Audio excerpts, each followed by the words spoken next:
and welcome to episode 14 of the second series, powered by Netball UK. It's incredible, we're at 14 already. Time flies, doesn't it, with you, Pet? Hey? Although I honestly think now, I've seen your living rooms, your front rooms that many times, I could close my eyes and draw it. We might have to switch them around then, Sarah. Yeah. What you're gonna nick when you burn Well, nothing from you, Sarah, because you'll be in all the time. Yeah. You've been going on a bike ride for 2 weeks. That's how I get you. You think I'm on a bike ride, I'm going to be here waiting for you. What have you, Pet, been up to since we last spoke? Ooh, well, where do you begin? Go on. Where do you begin? Been on a few runs, had a few beers, and that's about it. Do you know what? That sounds pretty decent, Sarah. Well, like, Not a bad week, is it? In 14 podcasts, that's the best you've come up with. It's all about balance. It's all about balance. Yes. Now, Mags, as we record this today, it is your baking day. So, what's on the cards for today? Today we have mint aero fudge. Oh. And we also have Rolo Rocky Road. No, not Rolo. I lie. It's Twix Rocky Road. Oh, Mags, I was out at the Mint Aero, but you got me back in with the Twix Rocky Road. I love Mint Aero. Right. Why would you make chocolate taste like you're brushing your teeth? Why would you do that? Mint toothpaste. To me, the flavour of mint is when it's the end of the day and there's no more dessert, and it ruins a dessert for me if it's ever got mint in. Oh God! I think that's quite a popular opinion as well. I don't think it's just me that thinks like that. But that means more Twix Rocky Road for me, so I'll take it. Yeah, I'll take pictures and I'll pop them on. Please do. Thank you. Now then, UK lockdown's gradually easing, and with it, some kind of normality is returning. And we're aware that Netball Nation podcast dropping each week has played a big part in many of you keeping a routine and your sanity. Well, we at least make you feel better about yourselves, don't we? So without further ado, here's what's coming up this time around. We touched on it last week, but it's such an important issue. We will be revisiting the Black Lives Matter movement and how racism has personally affected some netballers. Now, it was announced last week that Australian Super Netball and AFL franchise giants are going to be launching a men's netball team in London, and we'll be discussing men's netball and how that part of the sport is growing. But first up, we're going to be speaking to this week's special guest. It's Manchester Thunder head coach Karen Greig. Yay! Hi, Karen. Hi. Woo. Do you know what? I always forget that we need, for anyone that's not watching this, we need to make sure that we make noises. Otherwise, it just sounds like a silent intro to every guest, doesn't it? Do you know what I mean? I know. So, when I was asked to come on, I was like, oh God, we do it on YouTube now. I'm going to have to watch my hair. Never bother, Greggy, so don't worry about it. We haven't bothered. Every 6 weeks here on Netball Nation. It washes itself after a while. Does it? Well, Sarah sounds like someone that knows. Now then, for anyone that isn't watching this, Sarah has pointed out that, Karen, you've got a great tan, and you've been in Costa del Chatterton, haven't you? I have, yeah. It's been absolutely roasting here in Oldham. It's been amazing. How's lockdown been for you? Because you're right, Sarah's right, you have got a great tan. Yeah, I mean, it's been difficult. You know, it's like every day's Groundhog Day. Been lucky in some ways that my boyfriend's still been working. So it's been similar to normal in terms of me, you know, normally working from home and him not being here. So I think we might have killed each other had he been here 24/7. So, but you know, it's the kind of, I wouldn't say novelty, but it wore off after probably about a week. Like, all right, I can sit in the garden, I can top my tan up. That's great. Everyone knows me, knows I love having a tan. But yeah, it's just boring and Groundhog Day, and you know, speaking to the same people and just missing being around the girls and that banter and that kind of thing. So yeah, I mean, it's been fine. I can't complain. You know, I've stayed safe and healthy, and as well as all my family. So that's all we can ask for, really. And I mean, so many things have happened during this lockdown period. Obviously, one of the things that you'll know a lot about is the fact that we know the Superleague won't return as we know it until 2021. What are your thoughts on that, Karen? I mean, I was disappointed at the timing of the, you know, like of the announcement. Really, I thought we could have maybe given it another 4 or 5 weeks. And then 4 or 5 weeks down the line, that same decision was made. Absolutely 100%. You know, the health and safety of everybody involved in netball is crucial, and that's what's key.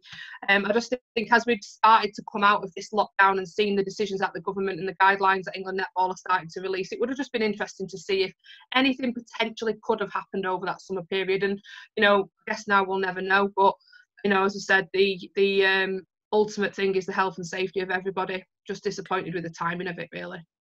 Why do you think that decision was made relatively early, really? I think it is just a case of looking, you know, England Netball isn't just necessarily about Superleague, it's about a lot of other things, you know, and the grassroots side of it. And I think they're probably in a position where they've got to make a lot of decisions about a lot of different aspects. And, you know, at that point, I think there was probably a case of, well, facilities that aren't opening anytime soon, and it's different for every single franchise, you know, in terms of the support that would be available and those kind of things. And probably you just felt at that time that too many jigsaw pieces to put together probably at that point. And obviously, you know, that decision is going to impact Thunder, particularly financially. And we know that the club's taking steps to try and recoup the money lost with help from the fans. Was that a difficult decision to come to, Karen, to try and do that? Yeah, obviously, you know, Debbie's come out and been really open about the impacts that it was going to have on us financially. I think in a interview with the Telegraph, and I think we've set to lose something between £100,000 and £200,000. You know, when you look at how much a season actually costs to run as a franchise, you're talking up and around that £500,000 mark. So it's a lot of money, you know, and for a team that heavily rely on the income from sponsorship and from ticket sales, it's a case of how can we start trying to recuperate some of that money that we've lost in this period of time. And you know, we're hoping, obviously, the generosity of the fans, if they can ultimately donate the cost of any, you know, individual tickets and roll over their season tickets, that would massively help us in terms of not having to refund and the liability that comes with that. And what's the feedback been like from the fans since you coming out and saying this to them? From what I've heard and seen, obviously I've posted it out there and asked the fans, and we've had a really positive reaction. There's a lot of people that have said, yeah, 100%, we're happy to refund our tickets, or we've already done it. And people asking the question of, I've not bought any tickets, but we'd love to help, how can we donate, you know? And we've had those messages as well. So that's something that we're probably going to look into moving forward. But everybody knows the Thunder fans are amazing, and, you know, netball family in general. Hopefully. The word's not amazing, is it, Karen? They're crazy. Absolutely crazy Thunder fans. We wouldn't have it any other way, Max. Absolutely not. We're born and bred that way. That's what happens in the north. So yeah, I mean, the reaction has been fantastic, and I'm sure we're looking at more ways over the coming weeks and months to look at how we can actually start to generate some income, so that we've got a real solid base to go into next season with. Do you have any idea about what that might be in terms of generating a solid income? Obviously, we've got the ticket sales that we're looking to trying to recuperate some of that. You know, there's stuff in the pipeline around online facilities and workshops and things like that we're looking to potentially do over the coming weeks. But all that is a work in progress, and I know that Debbie's kind of got regular meetings with the board as to what those things might look like. So obviously, we're still all on furlough at the minute, so none of us can work, so we're just kind of waiting for that information off Debbie and the board as to what it might look like, and come up with a plan moving forwards. It's the tough situation, obviously, for everyone within netball and everyone at Thunder, but how have you and the players and Debbie and everyone involved there kind of felt seeing right, we've got a bad situation here, and watching people help you deal with it? What's that felt like? It's been amazing, you know, the positivity, obviously the upset around the league being cancelled and the disappointment initially obviously was there, but then to know that there's so many people out there that have got our backs and that want to see us kind of succeed moving forwards, and what can we do to help, and we can't wait to see you know, you're back on court. And I think, you know, we've still tried to have some kind of interaction through our, you know, social media sites, and and that's been taken really positively. So, you know, we feel like we're not on our own, which is great, because at a time where you can feel like you're on your own because you're just in your house kind of by yourself all day, every day, it's great that we still feel really connected as a franchise, not just as a team and a staff unit, but also, you know, with our fans and our volunteers as well. You know, the communication across and the messages that's been going backwards and forwards, it you know, it is really comforting to know that we're going back to those crazy fans and those crazy volunteers. You're right, we've spoken about that so many times on Netball Nation, the importance of communication, particularly in times like this. And obviously, you know, you'll have spoken to a lot of the players. What has their experience of lockdown been like? You know, any stories of how individuals have dealt with it, or has it been very varied? It's been varied really, because we've got some players that obviously work, so they've still been working, so they've been working from home. You know, we've got a couple of teachers in there, so they've still been kind of doing some stuff from home in terms of marking and liaising with the school. So, and then we've had some people who have just been doing absolutely nothing. So it's been a real disparity of what they've all been able to do. But they've managed as a group to stay really well connected, and they've had a Thunder Cup going on behind the scenes where they've set themselves challenges each week, and I've been the judge of that, and some of it's not gone down too well, some of my decisions on the judging panel, but you know, they're finishing off with Thunder kind of cup and a games night to just to keep connected. And we've got some youngsters in there as well, so it's been great that, you know, we've been able to kind of pull them in and keep them connected as well, because obviously, you know, they feel a little less more connected when they're 17, 18 and they're with a group of girls that have been together for a long time. So in that case, it's been a really good situation to keep them connected. And Thunder Cup, yeah, there's been some interesting things to judge over the last few weeks. Oh, that genuinely sounds amazing. You're right about the youngsters. So what a great way to be breaking them in and getting them used to all that kind of thing. I mean, without netball now then, Karen, apart from sunbathing in Costa del Chalita, what does your summer look like? Well, I'm hoping to, you know, obviously hook in with some of the girls. Obviously, I did a little bit of a session with some of them yesterday. You know, they said, "Oh, now that we can actually get on court and do something, do you want to come and meet us?" And I just went over and met them, and it was just great to have, you know, those conversations. Obviously, all social distancing. So, you know, the more I can keep connected with the girls over this period, it'd be fantastic. And I do have a couple of holidays booked in August, but obviously we don't know yet whether they'll be able to go ahead, and obviously the impact of having to quarantine when we get back, what that looks like. I don't know how long we're going to be furloughed for from an employment perspective, but it's a case of now just wait and see what happens, and knowing that I've got a big body of work to do once we get back in the swing of things. You know, it's not necessarily about when the girls can get on the court, it's about all that planning, as Sarah will know, that it's got to go in behind it, your annual planning and your phasing and meeting all your support staff and things like that. So hopefully won't be on furlough for too much longer, and we can get cracking planning for next season. Yeah, you're going to have a lot to get stuck into. And before we let you go as well, Karen, if England Netball get the opportunity to host a Superleague event in the autumn, which they've hinted at, what format would you like it to be in? I think some kind of tournament over a weekend, whether it be, I don't know, something like Fastnet, but, you know, like when you've still got your 7-a-side. Obviously, everyone loves the Fast 5 format of the game, but I think if we could do something like Fastnet, for me, that would be quite exciting. It would still be 7-a-side, but you can get your players on court. Obviously, the players won't have played for a long time, so being able to roll your subs on and off and just keep it exciting, I think would be, but in the same format of the game would be good. So I'd have to sit down and wrap my heads around what that would actually look like, but I think some kind of 7-a-side Fastnet format would be good as a just kind of a season breaker to bed in some of your players moving forwards. Sarah and Mags, would you agree with that? Would you like to see that? Yeah, I think it's one of those suggestions that's on the table, and probably that's the only kind of format they'll be able to do.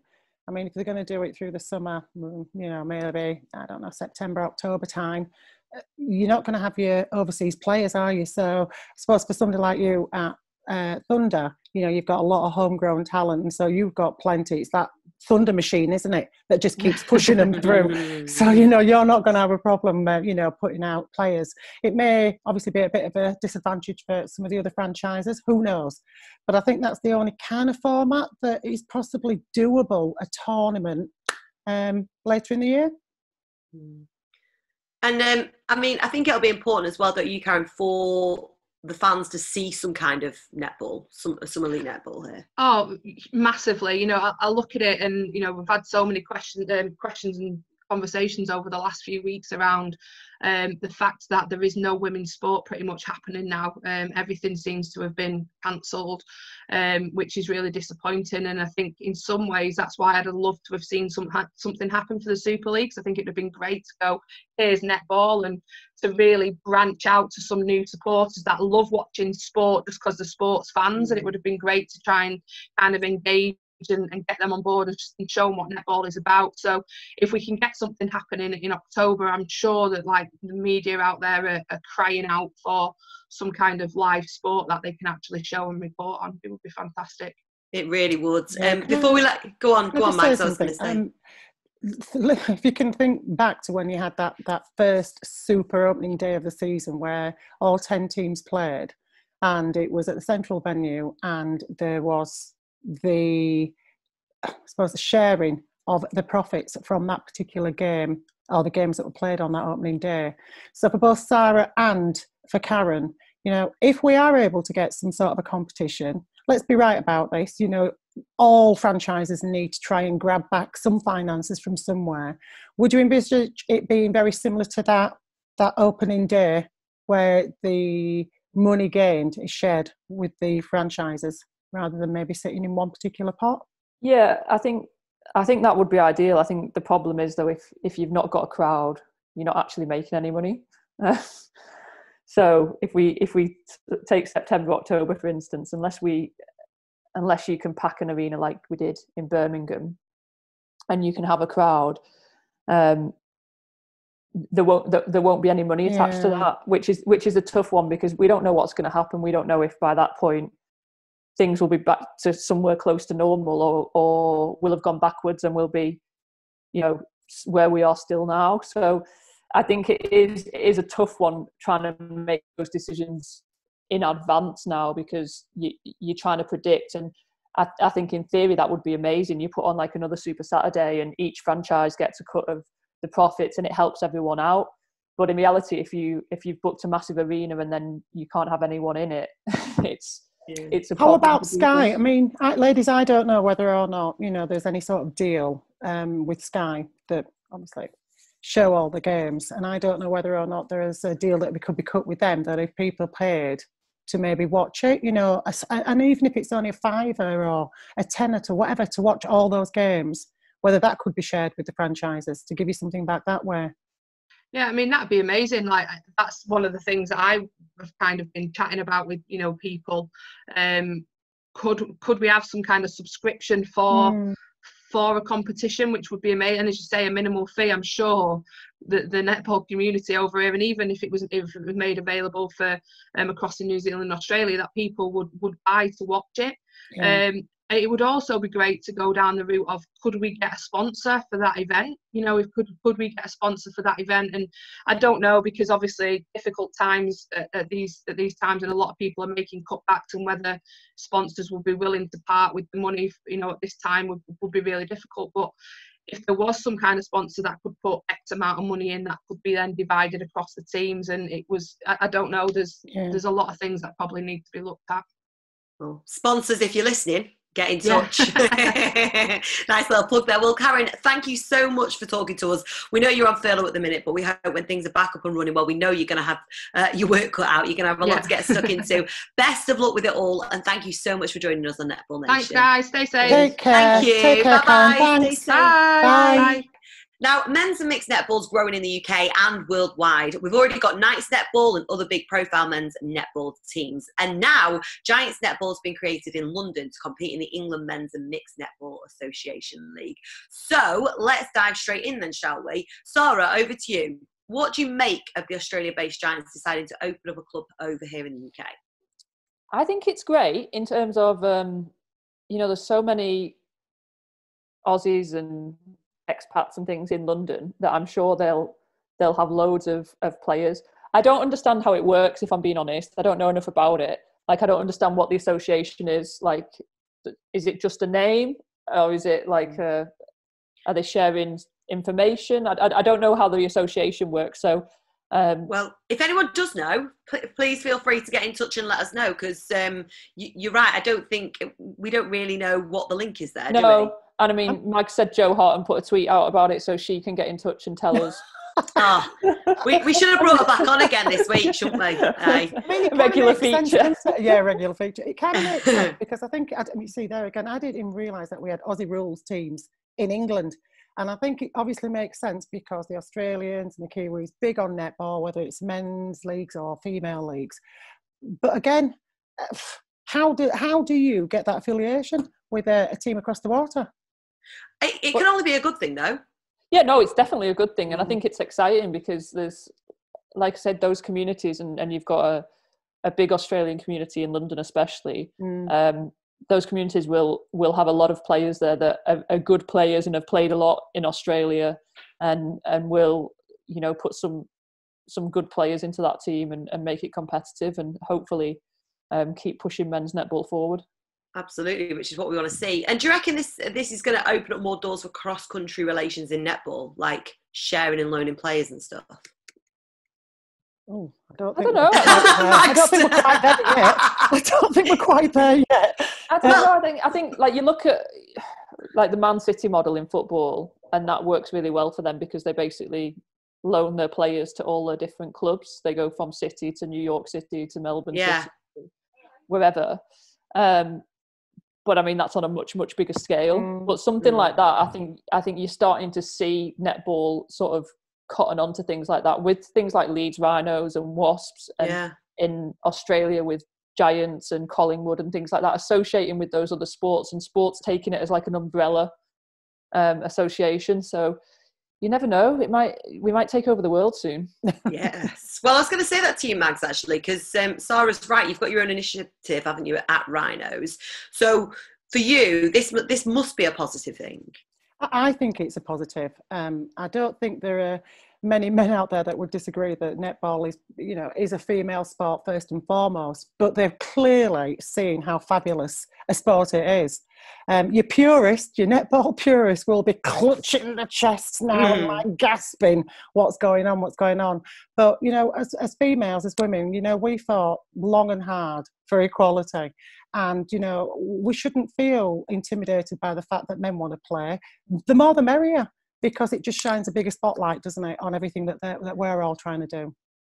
Would you say that is the overwhelming majority of women in netball that have that point of view?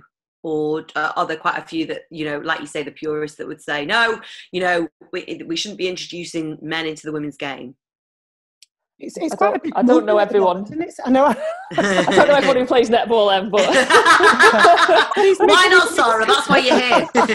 These mixed teams are just springing up all over the place. There's a massive demand for it, and for as much as I suppose it's South Central at the moment, it will eventually creep north. I know we've got men's teams in the north of England as well, and they'll just take over. The fact that England netball maybe don't recognise them, and they've got their own governing body. It only takes a group of people to get the movement going, and it'll end up huge and good for them. The sport has to evolve, though. Yeah. Like Fast Five, like men's netball, mixed netball, the rolling subs, things like that. Like, you're not going to like everything, and that's fine. You don't have to. But for the sport to grow, it has to evolve, and it has to have different offerings.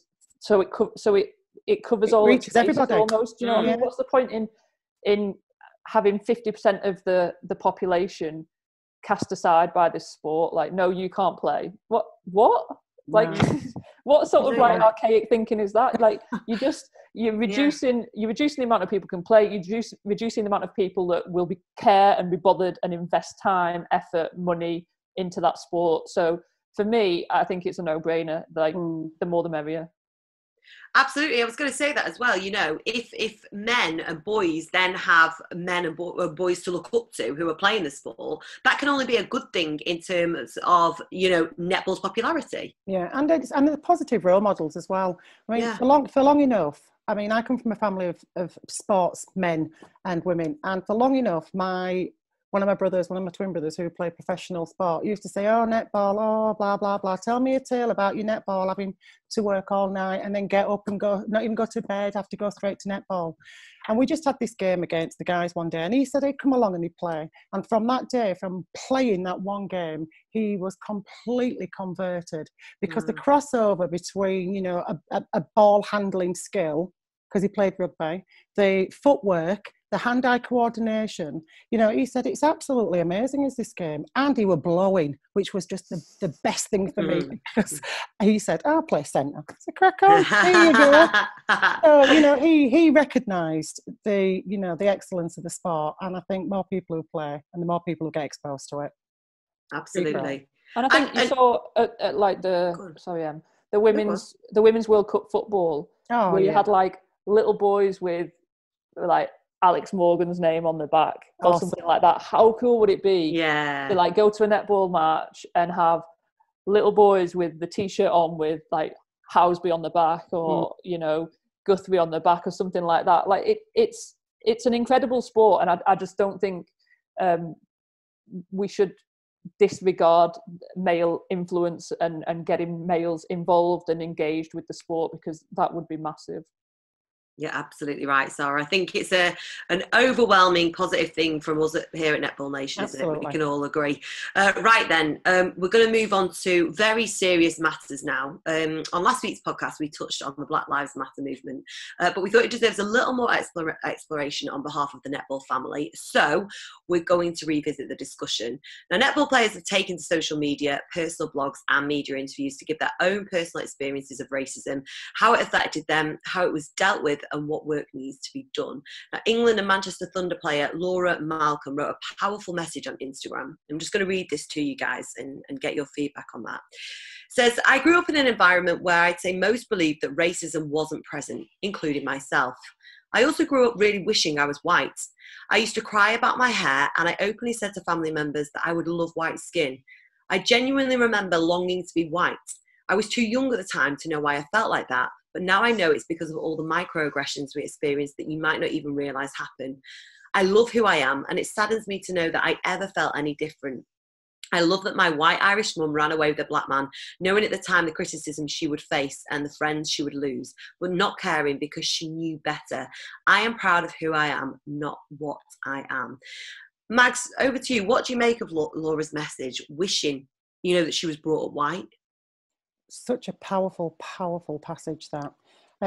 You know, I can kind of relate to it slightly, because I don't even know what the correct PC term is now, whether it's an interracial or half caste or mixed race child myself.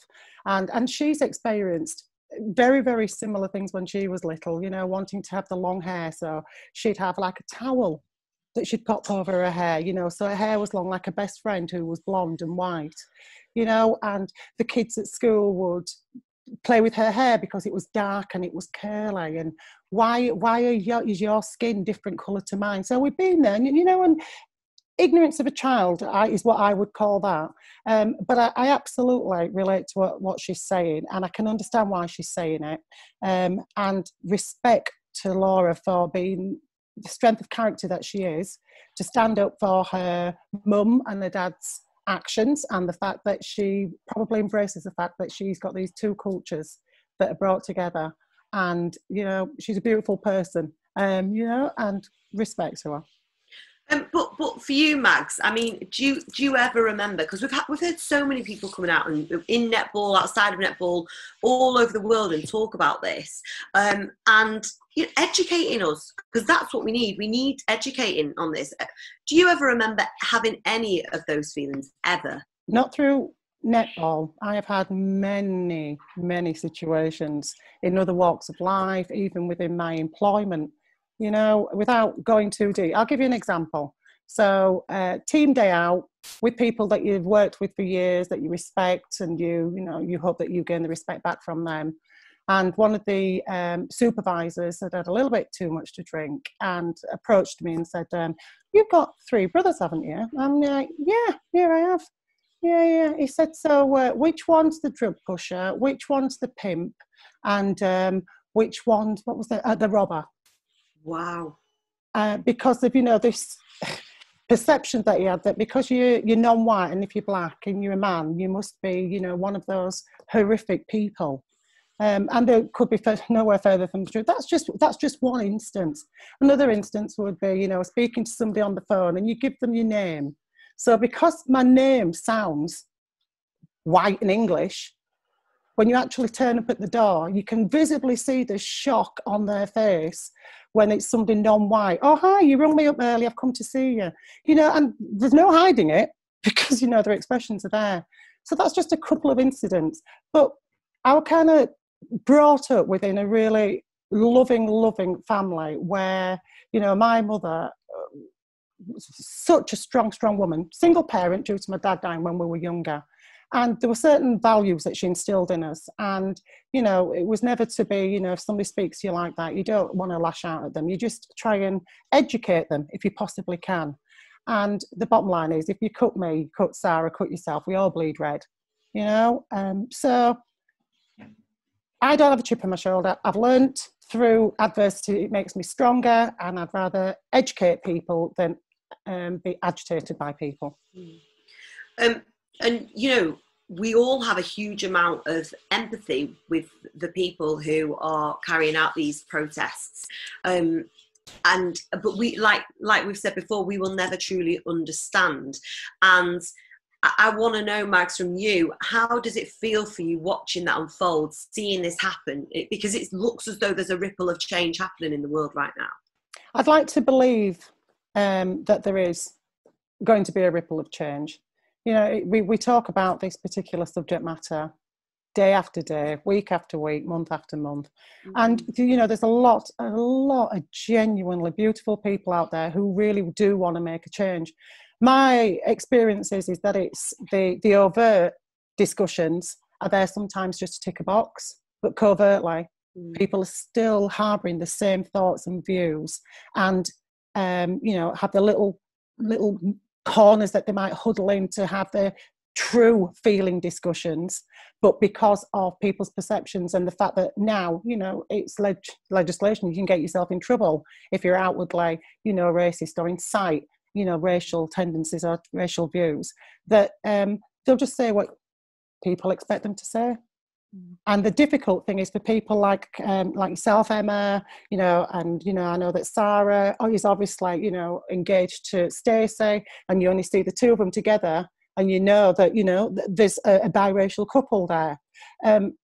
It just needs people who are non-white to be strong enough to stand up and to speak up, but there sometimes can be consequences to those sorts of actions, and to have the strength to speak up on behalf of a person who's your friend, your colleague, who's non-white, it's huge. It's absolutely huge, because not only is the black person sometimes then ostracised, as is the white person, and they then have a raft of names thrown at them as well for standing up for the friend, the colleague, and for what they believe. But I mean, it's an absolute shambles if we're even having to stand up for them, never mind if we then get persecuted for standing up for them. I mean, that is not the kind of world that we should have ever been living in, but particularly not now in 2020. And what you touched on there, Mags, I just want to ask you, Sarah, have you or Stacey ever been on the end of that kind of discrimination? I don't think directly, no. I think when Malk's talked there about microaggressions and things like that, I think Stacey has struggled in Australia with people not understanding that they're being racist. And, you know, highlights reels where they'll put a highlight reel of Stacey and it'll be another black defender. It'll be Layla, or it'll be just Shamira or someone, and it's like, oh, it was an error, and it's like, well, you don't get the white blonde girls mixed up. It comes back to that line: do we all look the same? Yeah, the perception is that we all look the same, and you know, it's just it's just brushed off, and it's like that's not just an error, you know, like that. You need to understand like what's behind that, and so whilst it's not always overt, I think those things, I think that's what this is about for me understanding the microaggressions and the smaller things, and people being obsessed with black hair, like touching people's hair. Like stop asking people if you can touch their hair. Like it's like things like that are just bizarre. And absolutely and right. when you start to understand where they come from, you realize how hurtful it is to people. And how much we need to get rid of that attitude, because you're absolutely right, it is the microaggressions, and you've both kind of echoed the same sentiment there, Mags and Sarah, that actually it isn't the overt stuff that we're seeing so much as the everyday things that people can often overlook if they aren't on the receiving end of it. I mean, Kadeen Corbin spoke of how she experienced racism at the Commonwealth Games in 2014. She said we had a few comments suggesting, is this an England team or a Jamaican team? Now, Sarah, you played in that team. Do you remember it at the time? No, if I'm being honest, I don't. Like Kadeen got trolled kind of towards the end and after that tournament, and I don't know a lot of what was said, and she got trolled, not just that comment, but lots of other things, which is just not okay generally. And I don't remember that comment specifically, but we'd had similar comments when we'd toured before, and I think the disappointment in myself and in the team is that we didn't really do anything about it. We might, like, whoever was being interviewed might have got angry or whatever, but as a team, we didn't do anything about it. And looking back now, it was an opportunity for us to kind of take a stand and to make some noise about it and kind of say, like, well, one, that's not okay, but where is that coming from? Like, why would you say that? And so yeah, you know, and as well, Sarah, you say, you know, you didn't say anything about it, and I think that is where we're at right now. We're at the point where we're going, it is not okay to just not say anything anymore, is it? No, it hasn't been for a long time, Emma. It No. hasn't been for a heck of a long time. But you know, things like brother playing rugby and people eat a banana and throw the banana skin at his feet as he's, you know, just walking onto the pitch. You know, and I'm talking 20 years ago, it's never been acceptable, but people just say, oh, well, you know, it's a one-off, it'll be fine. And if you say anything, you've got a chip on your shoulder, you know, just let it pass. Well, the days have come where you just can't let it pass, and you shouldn't let it pass. And you know, I'm a good person, he's a good person, she is, and it's not acceptable. But again, with what Sarah was just saying about, you know, maybe something more should have been done by whoever, it's sometimes difficult to, and I'm not going to use the brave word because that's the wrong word to use, but it's difficult for somebody to be that person, to sort of stand up and say X, Y, or Z. Because believe it or not, there are consequences that come with people being that person. Well, we can only hope that with everything happening right now, that encourages that now more than ever. I do hope so.